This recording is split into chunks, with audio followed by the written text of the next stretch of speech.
The legal war raging between the White House and Texas.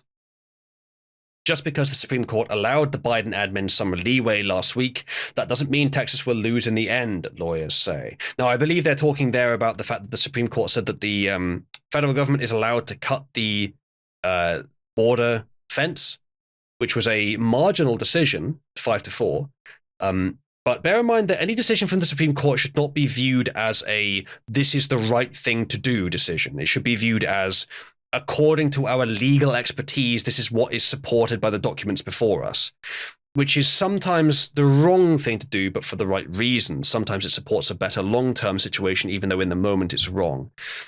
So don't always take it immediately to be a sign of allegiance. But yes, just because that happened there does not mean that it's all going to come down in favor of the federal government. Though it might. Breaking news, what's this? Mexican drug cartels, which traffic in illegal substances such as fentanyl, are driving an unprecedented human influx that has dominated news cycles and become the second biggest non-economic concern among Americans. As their jurisdictions are overwhelmed by illegal aliens, some Democrats, such as New York City Mayor Eric Adams, have joined Republicans in criticizing lax immigration enforcement by the Biden administration. The most publicized of these three cases is Department of Homeland Security, DHS v. Texas. A three-judge panel of the Fifth Circuit found that Texas violated the Federal Rivers and Harbors Act, which forbids unauthorized obstruction or alteration of waterways. Right, so it wasn't anything to do with the border. The feds, or Biden specifically, found a loophole in some other law to get Texas to take down the barbed wire fences. I didn't actually know that. I should have looked that up, I guess. But it wasn't actually about the border. The Supreme Court, therefore, still has not actually come down on either side when it comes to whether Texas is right about the border. The Biden admin had argued that the state's barrier interfered with its operations in the vicinity and interfered with federal authority. The Biden administration argues in its legal complaint that Texas cannot run its own immigration system. Disagree. Well, you certainly can't, Biden. And that the state statute intrudes on the federal government's exclusive authority to regulate the entry and removal of non-citizens, frustrates the United States immigration operations and proceedings, and interferes with U.S. foreign relations. Even if you can find a legal document that agrees with you, Biden, I don't think that's right. I think the U.S. states should be jointly responsible for keeping the border secure. And maybe if we were in a healthier time, I would not need to make that advocacy. I think that would be the case. Unfortunately, we are not. So it kind of has to be more of a, you can't just have a system without a backup like that. It's a bad idea. So that is the backup that you need. The admin is asking the U.S. District Court for the Western District of Texas to block the law, which it argues is invalid. Which I doubt even if they got the Texas court to agree to block it, that anyone would actually do anything about it. Abbott's declaration. As the lawsuits grind their way through the nation's judicial machinery, Texas Governor Greg Abbott, a Republican, has vowed to continue his state's border security effort as part of a project called Operation Lone Star. Democrats called the notion that states possess war powers to repel invasions and authority to conduct their own immigration enforcement measures unhinged at a congressional hearing on January 30th. The term unhinged is used very often, and I think it might be mostly used by leftists these days. Not sure if there's anything to that. It's just a cultural tendency, different bubbles perhaps, but no, it's not. The actual situation of immigration is unhinged at the moment, and so any attempt to resolve it is quite hinged, I would say. The current migration crisis does not equal an invasion, she said. Not exactly. But it's bloody close enough, and it's certainly worse than just too many people coming in. You could argue that it's a self-invasion. I think that could easily be argued. It's not a traditional exterior military invasion, but unfortunately, times change. We have to adjust to new forms of evil. Razor wire. The Supreme Court's decision to allow the Biden admin to cut the state's barbed wire delighted Democrats and infuriated Republicans. Not for long, though, because cutting it didn't really do anything. They just put it back up afterwards. The Supreme Court decision in favor of DHS, which was made on an emergency basis in the absence of oral arguments on the merits, doesn't necessarily suggest the justices will side with the federal government whenever the case returns to the court. Texas defying the court. Legal experts say the allegation that Texas is defying the Supreme Court by continuing the state's policy of erecting concertina wire and barriers to prevent illegal immigrants from entering the country is untrue. All the constitutional provisions at play here have rarely, if ever, been litigated, apparently. Floating barrier. I remember this one. I remember this happening, the Texas erecting floating barriers. Seemed like a good idea, but the feds told them to take it down, I think. In the floating barrier case, US v. Abbott, a federal district judge rejected the state war powers argument and ruled against the state and its barrier. It was unclear at press time when the district court would take up United States v. Texas. Repelling an invasion, there's a picture of them, of a bunch of illegal immigrants crossing the border. It seems like a lot, but this has been going on, and it's probably been far more than this for years now.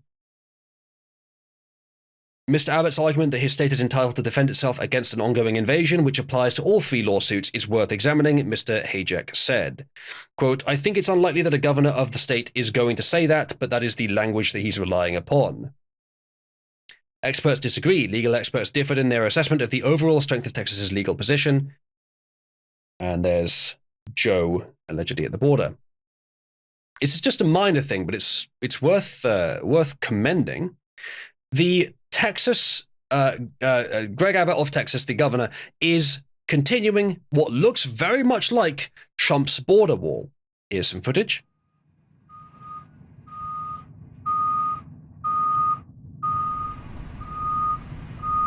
Just the wall being put into position in the ground, I assume, and I guess the hole is filled with concrete to keep it up or something like that.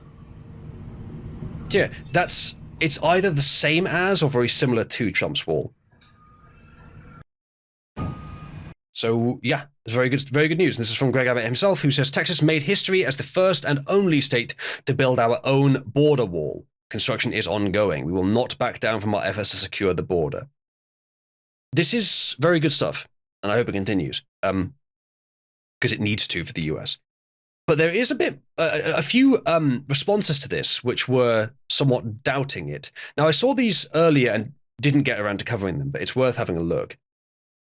This is actually, we'll come back to this in a minute, but this, for example, is a video showing an area of the border which is unsecured. What? No law enforcement whatsoever. Wow. What? Half a mile. That was apparently half a mile away, I assume from Eagle Pass, where there's no law enforcement at all at the border and it's just open. Now, there's another one. Actually, I'll go into the other one first. There's this one, yeah. It's very obvious here that this wall, these defenses at our border are not sophisticated enough to stop this from happening. So yes, we can talk all day about the barbed wire that's at Shelby Park. We can talk all day about whether or not the state has the right to defend the border or it's the responsibility of the federal government. We can argue about jurisdictions and do this sort of political grandstanding, this tit for tat, but when push comes to shove, this wall is not nearly extensive enough to block people from coming into the United States from Mexico. You just have to hop over the Rio Grande that way, and you can pretty much walk right into the United States. I don't see any law enforcement around, and it's as easy as that, folks. This is someone from InfoWars saying this, and regardless of the source, if it's true, it's true. This is somewhat discouraging, but I would say that the mitigation here probably is that where they have positioned their troops is where it is the single site where the most border crossings happen. They're prioritizing. Maybe they just don't have enough troops. So what Greg Abbott has said is not, we have successfully secured the entire border. I don't think he said that. All he's saying is we are working on it. We've secured this location and expecting to do more. Now, if you think, man on screen right now and man previously on screen, and anyone else, if you think he's not being honest and that he will never get beyond Shelby Park, or whatever it's called, which is the big sort of media shit show area as like a distraction. If you think he'll never get beyond that, man, you keep on that. You keep an eye on it. You keep telling people about it. And I will listen if it turns out that you're right. But it's a little early to say with certainty that Greg Abbott is not acting in good faith and only intends to create a spectacle to distract people and give them the impression that something's being done so that they relax on the topic. That is, I assume, the narrative that is being extrapolated from this data. Now, again, fair enough, and keep saying it. Maybe it is true, but we can't really determine that for sure yet because they're focusing on the main source of the problem right now.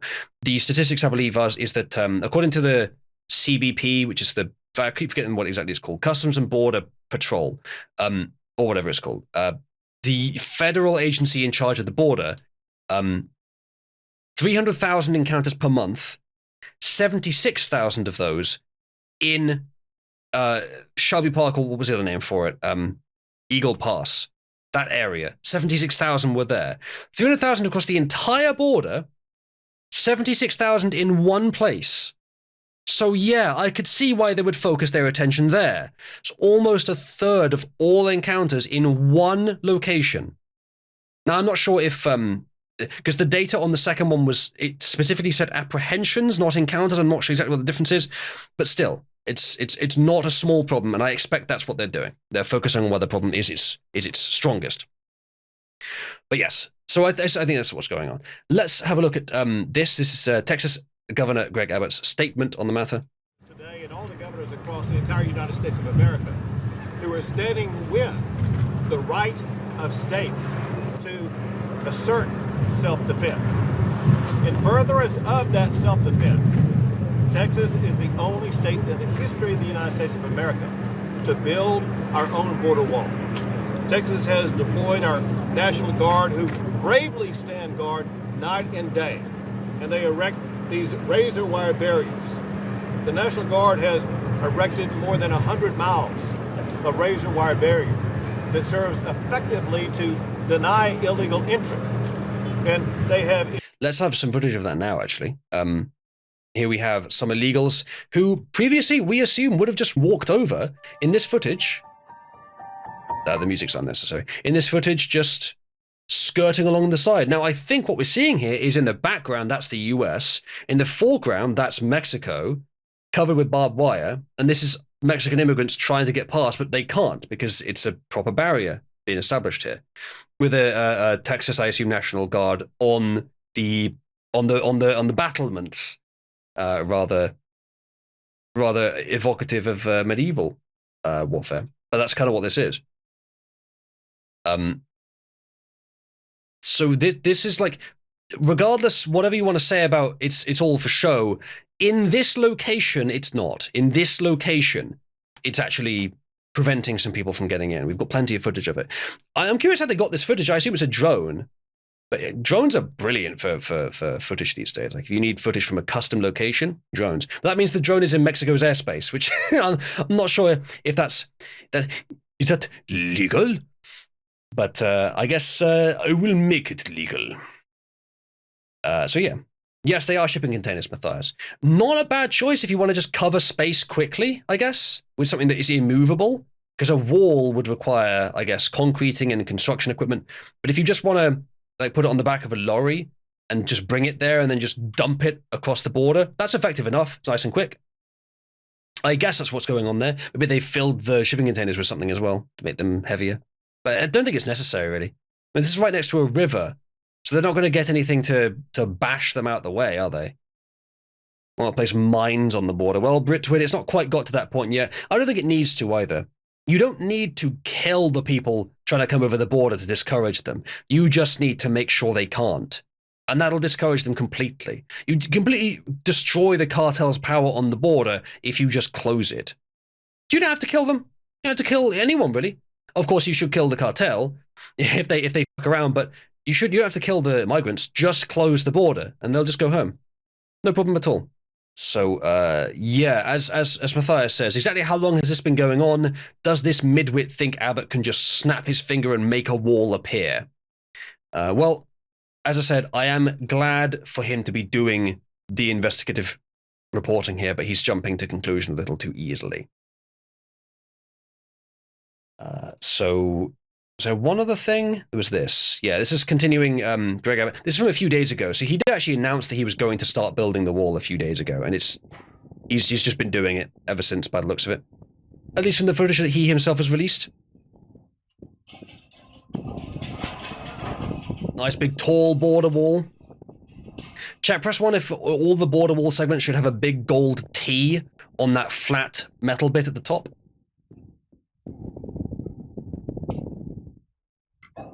because we all know whose wall this is. This is kind of nice, actually, because Trump, it was always assumed that Trump needed to be there for his wall to be continued, but he doesn't. The wall segments themselves, a lot of them I think still exist. They haven't been erected, but they still exist. And even if they don't, they can easily be replicated. So just continue building it. Okay, how old is it, Matthias? I'll have a little look at this. Texas seizes large sanctuary island in campaign against cartels, October 2023, a few months ago. Okay, good. I'm guessing that he was that this is something that the federal government were going to stop him doing, because it wasn't directly on the border. But yeah. Okay, good. Well, that link is there in case you guys want to look at it further, but it is a bit older, so I will leave it for now. Let's see what else we have, chat. What's that? Yeah, a little bit of good news. Oh God, another premium article. Give me a second here. All right, there we go. Illinois election board votes to keep Trump on the ballot. There you go. Illinois, not as bad as Colorado and some of the others, which tried to get him off it. The board is a bipartisan one made of an equal number of Republicans and Democrats who voted unanimously to dismiss the challenge. Now, chat, what have I said? Always be cautious of unanimous decisions. At least this one is a unanimous decision in the right direction, but that is still odd that even the Democrats voted to keep him on the ballot. It's interesting. I believe Illinois is a state that contains Chicago, which is one of the worst cities in the US for violence. So this is not actually what I would have expected. I would have expected it to be very close, the vote, but unanimous? Not sure. The Illinois State Board of Elections voted to include President Trump on the state's primary ballot, following a recommendation from the board's general counsel to dismiss the case. Oh, okay, so it's just laziness. They all just did whatever they were told to do. The board is a bipartisan one made of an equal number of Republicans and Democrats who voted unanimously to dismiss the challenge. Board member Jack Verrett said the axiom "hard cases make bad law" applied to this case. Not sure. If we exceed our authority and looked at the underlying of conduct, I think that what we would see would be an opening of floodgates of litigation, he said. For example, every school board candidate could then challenge their rivals over alleged criminal conduct and require election boards to investigate. Yes, although if there is actual criminal conduct, that should be happening anyway. The relief that petitioners are seeking is one of ballot forfeiture, and they had not met that threshold, he added. No, but I agree. Like, if there is criminal conduct, then the investigation should be done, but they shouldn't just be unanimously removed from the ballot, or unilaterally, removed from the ballot. In fact, I would argue that nothing should remove someone from a ballot, unless possibly if they're convicted of some... No, not even then. Not even then. It's still up to the people to decide that. The thing is that if you accuse someone of criminal conduct at just the right moment and it seems plausible that there might be something to it, then you can sink their campaign, and then it turns out later it was bullshit, but you already sunk their campaign. So dishonesty is being rewarded there. But that, unfortunately, is sort of part of life. That can happen at any time. Maybe you could have a policy where you can extend the election cycle until the thing is resolved. But that can have problems too. Board member Christina Cray was the only other member to make a statement, wanting to add to the record that she was a Republican, but that there's no doubt in my mind, she says, that President Trump engaged in an insurrection. Well, then she said that she did not think the board had the jurisdiction to rule on such an issue. That's disappointing to ever hear that people actually believe that about the event. I'm sure that, Motch, you know people in real life who have commented on Jan 6th with very little information and have basically just parroted the mainstream press and called it an insurrection. Oh, yeah. Luckily, I haven't had to deal with that. I haven't talked to anyone who has that belief in real life. But then I don't talk to many people in real life. The decision can be appealed to state court, and General Counsel Marnie Malowitz provided several notes during the hearing and meant to streamline the decision and prevent a lengthy process should the case be remanded to the board by the court, she said, etc., etc. Let's go on to something else.